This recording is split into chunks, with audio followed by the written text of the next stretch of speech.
ಬಳ್ಳಾರಿ ಘರ್ಷಣೆಯ ಬಗ್ಗೆ ತನಿಖೆ ಚುರುಕುಗೊಂಡಿದೆ. ಬೆಂಗಳೂರು ಎಫ್ಎಸ್ಎಲ್ಗೆ ಗನ್ ಮತ್ತು ಬುಲೆಟ್ ಕವರ್ ರವಾನೆ ಮಾಡಲಾಗಿದೆ. ಒಟ್ಟು 5 ಗನ್ಗಳನ್ನು ಪೊಲೀಸರು ವಶಕ್ಕೆ ಪಡೆದುಕೊಂಡಿದ್ದಾರೆ.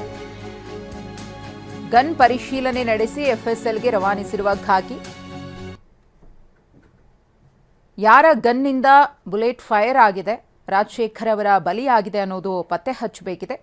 ಹಾಗಾಗಿ ಎಫ್ಎಸ್ಎಲ್ಗೆ ಒಂದು ಕಡೆ ಬುಲೆಟ್ಗಳನ್ನ ಕೂಡ ರವಾನೆ ಮಾಡಲಾಗಿದೆ. 5 ಗನ್ಗಳನ್ನ ಕೂಡ ಪೊಲೀಸರು ವಶಕ್ಕೆ ಪಡೆದು ಪರಿಶೀಲನೆಯನ್ನ ಮಾಡಿ ಎಫ್ಎಸ್ಎಲ್ಗೆ ಕಳಿಸಿಕೊಟ್ಟಿದ್ದಾರೆ. ಈಗಾಗಲೇ ರಾಜಶೇಖರ್ ಅವರ ಮೃತದೇಹದಿಂದ ಬುಲೆಟ್ ಅನ್ನ ಹೊರತೆಗೆಯಲಾಗಿದೆ. ಈಗ ಸಿಕ್ಕಿರುವಂತಹ ವಶಪಡಿಸಿಕೊಂಡಿರುವಂತಹ ಗನ್ಗಳ ಪೈಕಿ ಆ ಬುಲೆಟ್ ಯಾವುದಕ್ಕೆ ಸಂಬಂಧಪಟ್ಟಿದ್ದು ಅನ್ನೋದನ್ನ ಎಫ್ಎಸ್ಎಲ್ ಮುಖೇನವಾಗಿ ತಿಳಿದುಕೊಳ್ಳಲಾಗುತ್ತೆ. ನಂತರದಲ್ಲಿ ರಾಜಶೇಖರ್ನನ್ನ ಬಲಿ ಪಡೆದಂತಹ ಗುಂಡು ಯಾವ ಗನ್ನದ್ದು ಅನ್ನೋದು ಕೂಡ ಗೊತ್ತಾಗುತ್ತೆ. ಹಾಗೆ ಯಾರಿಗೆ ಸೇರಿದಂತಹ ಗನ್ನು ಅನ್ನೋದು ಕೂಡ ಗೊತ್ತಾಗುತ್ತೆ. ಈಗಾಗಲೇ ಒಂದಷ್ಟು ಮಂದಿ ಜನಾರ್ದನ ರೆಡ್ಡಿಯವರ ಕಡೆಗೆ ಬೊಟ್ಟು ಮಾಡಿ ತೋರಿಸಿದ್ರೆ, ಇನ್ನೊಂದಷ್ಟು ಮಂದಿ ಜನಾರ್ದನ ರೆಡ್ಡಿಯವರ ಬಣದಿಂದ ಸತೀಶ್ ರೆಡ್ಡಿ ಖಾಸಗಿ ಗನ್ಮ್ಯಾನ್ಗಳಿಂದಲೇ ಆದಂತಹ ಫೈರಿಂಗ್ನಿಂದಾಗಿ ರಾಜಶೇಖರ್ ರೆಡ್ಡಿ ಮೃತಪಟ್ಟಿದ್ದಾರೆ ಅನ್ನೋ ಆರೋಪಗಳು ಇದೆ. ಪೊಲೀಸರ ಕಡೆಯಿಂದ ಈಗಾಗಲೇ ಸ್ಪಷ್ಟತೆ ಸಿಕ್ಕಿದೆ. ಪೊಲೀಸರಿಂದ ಫೈರಿಂಗ್ ಆಗಿರುವಂತಹ ಗನ್ನಿಂದ ರಾಜಶೇಖರ್ ಮೃತಪಟ್ಟಿಲ್ಲ. ಆ ಬುಲೆಟ್ಗೂ ಪೊಲೀಸ್ ಇಲಾಖೆಗೂ ಯಾವುದೇ ರೀತಿಯ ಸಂಬಂಧ ಇಲ್ಲ ಅನ್ನೋದನ್ನ ಪೊಲೀಸರು ಸ್ಪಷ್ಟಪಡಿಸಿದ್ದಾರೆ.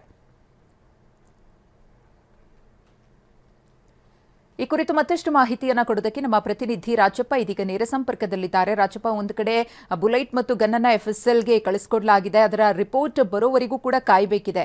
ರಿಪೋರ್ಟ್ ಬಂದ ನಂತರದಲ್ಲಿ ಈ ಪ್ರಕರಣಕ್ಕೆ ಸಂಬಂಧಪಟ್ಟಂತೆ ಏನು ಟ್ವಿಸ್ಟ್ ಸಿಗಬಹುದು ಅಂತ ಹೇಳಿ ರಾಜಪ್ಪ.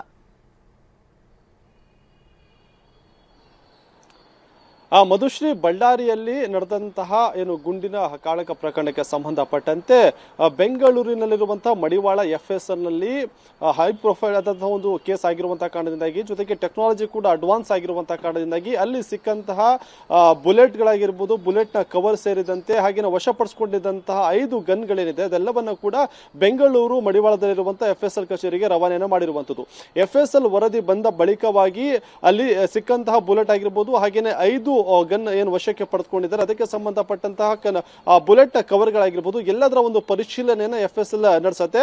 ಅದನ್ನ ಮೃತ ರಾಜಶೇಖರ್ ಏನಿದ್ದಾನೆ ಆತನ ದೇಹದಲ್ಲಿ ಸಿಕ್ಕಂತಹ ಬುಲೆಟ್ಗೆ ಮ್ಯಾಚ್ ಮಾಡಲಾಗುತ್ತೆ. ಅದಾದ ಬಳಿಕವಾಗಿ ನಿಜಕ್ಕೂ ಕೂಡ ರಾಜಶೇಖರ್ ಸಾವಿಗೆ ಕಾರಣವಾದಂತಹ ಬುಲೆಟ್ ಯಾವುದು ಅನ್ನೋದು ಗೊತ್ತಾಗುತ್ತೆ. ಅಂದ್ರೆ ಈಗ ಸದ್ಯಕ್ಕೆ 5 ಗನ್ಗಳನ್ನ ವಶಕ್ಕೆ ಪಡೆದುಕೊಳ್ಳಲಾಗಿದೆ. ಜೊತೆಗೆ ಈ ಗಲಾಟೆಯ ಸಂದರ್ಭದಲ್ಲಿ ಬಳ್ಳಾರಿಯಲ್ಲಿ ಅಕ್ರಮವಾಗಿ ಒಂದಿಷ್ಟು ಗನ್ಗಳು ಬಳಕೆ ಆಗಿದೆ ಅನ್ನುವಂಥದ್ದು ಗೊತ್ತಾಗ್ತಿರುವಂತಹ ವಿಚಾರ. ಅಂದ್ರೆ ಬೇರೆ ಬೇರೆ ಭಾಗಗಳಿಂದ ಗನ್ನನ್ನ ತರಿಸಿಕೊಂಡು ಆ ಗಲಾಟೆಯ ಸಂದರ್ಭದಲ್ಲಿ ಬಳಕೆ ಮಾಡಲಾಗಿದೆ ಅನ್ನುವಂತಹ ಒಂದು ಅನುಮಾನವನ್ನ ಕೂಡ ಸದ್ಯಕ್ಕೆ ಪೊಲೀಸರು ವ್ಯಕ್ತಪಡಿಸಿರುವಂತದ್ದು. ಹಾಗಾಗಿ ಆ ಘಟನೆಗೆ ಸಂಬಂಧಪಟ್ಟಂತಹ ಎಲ್ಲ ವಿಡಿಯೋಗಳೇನಿದ್ದಾವೆ ಆ ವಿಡಿಯೋಗಳೆಲ್ಲವನ್ನ ಕೂಡ ಸದ್ಯಕ್ಕೆ ಪರಿಶೀಲನೆ ಮಾಡುವಂತ ಕೆಲಸ ಆಗ್ತಾ ಇದೆ. ಅಂದ್ರೆ ಯಾರು ಯಾವ ಸಂದರ್ಭದಲ್ಲಿ ಗನ್ನನ್ನ ಬಳಸಿದ್ರು ಅನ್ನುವಂತಹ ನಿಟ್ಟಿನಲ್ಲಿ ಏನಾದ್ರೂ ವಿಡಿಯೋಯಿಂದ ಕ್ಲೂ ಸಿಗತ್ತಾ ಅನ್ನುವಂತಹ ನಿಟ್ಟಿನಲ್ಲೂ ಕೂಡ ಪೊಲೀಸರು ಈಗ ತನಿಖೆಗೆ ಮುಂದಾಗಿರುವಂತದ್ದು. ಹಾಗಾಗಿ ವಿಡಿಯೋಗಳ ಪರಿಶೀಲನೆ ಆಗಿರ್ಬೋದು, ಅದರ ಜೊತೆಗೆ ಎಫ್ಎಸ್ಎಲ್ ನ ವರದಿ ಆಗಿರ್ಬೋದು, ಇದೆಲ್ಲವೂ ಸಿಕ್ಕ ನಂತರದಲ್ಲಿ ರಾಜಶೇಖರ್ ಸಾವಿಗೆ ಕಾರಣವಾದಂತಹ ಗನ್ ಯಾವುದು ಅನ್ನೋದು ಗೊತ್ತಾಗುತ್ತೆ. ಅದನ್ನ ಯಾರು ಗುಂಡನ್ನು ಹಾರಿಸಿದ್ರು ಅನ್ನೋದು ಕೂಡ ತಿಳಿಯುತ್ತೆ. ಹಾಗಾಗಿ ಈ ಎಲ್ಲಾ ರೀತಿಯಲ್ಲೂ ಕೂಡ ಎಲ್ಲ ಆಂಗಲ್ ಅನ್ನು ಕೂಡ ಸದ್ಯಕ್ಕೆ ಪೊಲೀಸರು ತನಿಖೆಯನ್ನು ಮುಂದುವರಿಸಿರುವಂತದ್ದು. ಮಧುಶ್ರೀ, ಧನ್ಯವಾದ ರಾಜಪ್ಪ ತಮ್ಮ ಮಾಹಿತಿಗಾಗಿ. ಬಳ್ಳಾರಿ ಬ್ಯಾನರ್ ಗಲಾಟೆ, ಗನ್ ಮ್ಯಾನ್ಗಳು ನಾಪತ್ತೆ. ಭರತ್ ರೆಡ್ಡಿ ಆಪ್ತ ಸತೀಶ್ ರೆಡ್ಡಿ ಗನ್ ಮ್ಯಾನ್ಗಳು ನಾಪತ್ತೆಯಾಗಿದ್ದಾರೆ. ಸತೀಶ್ ರೆಡ್ಡಿಯ 4 ಖಾಸಗಿ ಗನ್ ಮ್ಯಾನ್ಗಳು ನಾಪತ್ತೆ. ಗನ್ಗಳನ್ನ ವಶಕ್ಕೆ ಪಡೆದ ಬೆನ್ನಲ್ಲೇ ಗನ್ ಮ್ಯಾನ್ ನಾಪತ್ತೆಯಾಗಿದ್ದಾರೆ. ಗಲಾಟೆಯ ವೇಳೆ ಸತೀಶ್ ರೆಡ್ಡಿ ಗನ್ಮ್ಯಾನ್ಗಳಿಂದ ಫೈರಿಂಗ್ ಆಗಿತ್ತು. ಈಗಾಗಲೇ ಪ್ರಕರಣಕ್ಕೆ ಸಂಬಂಧಪಟ್ಟಂತೆ ಪೊಲೀಸರು ತನಿಖೆಯನ್ನು ಚುರುಕುಗೊಳಿಸಿ ಗನ್ಗಳನ್ನು ವಶಕ್ಕೆ ಪಡೆದಿದ್ದಾರೆ. ಆದರೆ ಸತೀಶ್ ರೆಡ್ಡಿಯವರ ಗನ್ಮ್ಯಾನ್ಗಳು ನಾಪತ್ತೆಯಾಗಿದ್ದಾರೆ.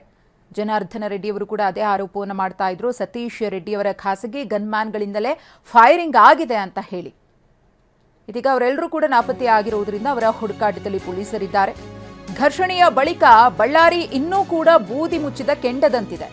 ಬಳ್ಳಾರಿಯ ಸೂಕ್ಷ್ಮ ಪ್ರದೇಶಗಳಲ್ಲಿ ಪೊಲೀಸರನ್ನ ಭದ್ರತೆಗೋಸ್ಕರ ನಿಯೋಜನೆ ಮಾಡಲಾಗಿದೆ. 100 ಸಂಖ್ಯೆಯಲ್ಲಿ ನಿಯೋಜನೆಗೊಂಡಿದ್ದಾರೆ ಪೊಲೀಸರು. ವಾಲ್ಮೀಕಿ ವೃತ್ತ, ಜನಾರ್ದನ ರೆಡ್ಡಿಯವರ ನಿವಾಸದ ಸುತ್ತಮುತ್ತ ಖಾಕಿ ಪಡೆ ಸರ್ಪಗಾವಲಿದೆ. ಎಸ್ಪಿ ಅಮಾನತಿನ ಬಳಿಕ ಮತ್ತಷ್ಟು ಅಲರ್ಟ್ ಆಗಿದ್ದಾರೆ ಪೊಲೀಸರು. ಗಲಾಟೆ ಆದಾಗ ಉದ್ವಿಗ್ನ ಪರಿಸ್ಥಿತಿ ನಿರ್ಮಾಣವಾಗಿತ್ತು. ಎಲ್ಲವೂ ಕೂಡ ಕೈಮೀರಿ ಹೋಗಿತ್ತು. ಹರಸಾಹಸವನ್ನ ಪಟ್ಟು ಪೊಲೀಸರು ಪರಿಸ್ಥಿತಿಯನ್ನು ತಹಬದಿಗೆ ತಂದಿದ್ರು. ಇನ್ನೂ ಕೂಡ ಬೂದಿ ಮುಚ್ಚಿದ ಕೆಂಡದಂತಿದೆ. ಆ ಒಂದು ಸಣ್ಣ ಕಿಡಿ ಯಾವಾಗ ಮತ್ತೆ ಸ್ಫೋಟ ಆಗುತ್ತೋ ಹೊತ್ಕೊಳ್ಳುತ್ತೋ ಅನ್ನೋದನ್ನ ಹೇಳೋದಕ್ಕಾಗೋದಿಲ್ಲ. ಹಾಗಾಗಿ ಪೊಲೀಸರು ಹೆಚ್ಚಿನ ಭದ್ರತೆಯನ್ನ ಕಲ್ಪಿಸಿದ್ದಾರೆ. ಪ್ರಮುಖವಾಗಿ ಒಂದಷ್ಟು ಸೂಕ್ಷ್ಮಾತಿ ಸೂಕ್ಷ್ಮ ಪ್ರದೇಶಗಳಲ್ಲಿ ಹೆಚ್ಚಿನ ಸಂಖ್ಯೆಯಲ್ಲೇ ಪೊಲೀಸರನ್ನ ನಿಯೋಜನೆ ಮಾಡಲಾಗಿದೆ. ಗಲಾಟೆ ಆದಂತಹ ಜನಾರ್ದನ ರೆಡ್ಡಿಯವರ ನಿವಾಸದ ಬಳಿ ಮತ್ತು ವಾಲ್ಮೀಕಿ ವೃತ್ತದ ಬಳಿ ಪೊಲೀಸರನ್ನ ಭದ್ರತೆಗೋಸ್ಕರ ನಿಯೋಜಿಸಲಾಗಿದೆ. ಗಮನಿಸ್ತಾ ಇದ್ದೀರಿ ಬಳ್ಳಾರಿಯಲ್ಲಿ ಪೊಲೀಸ್ ಬಿಗಿ ಭದ್ರತೆ ಹೇಗಿದೆ ಅಂತ.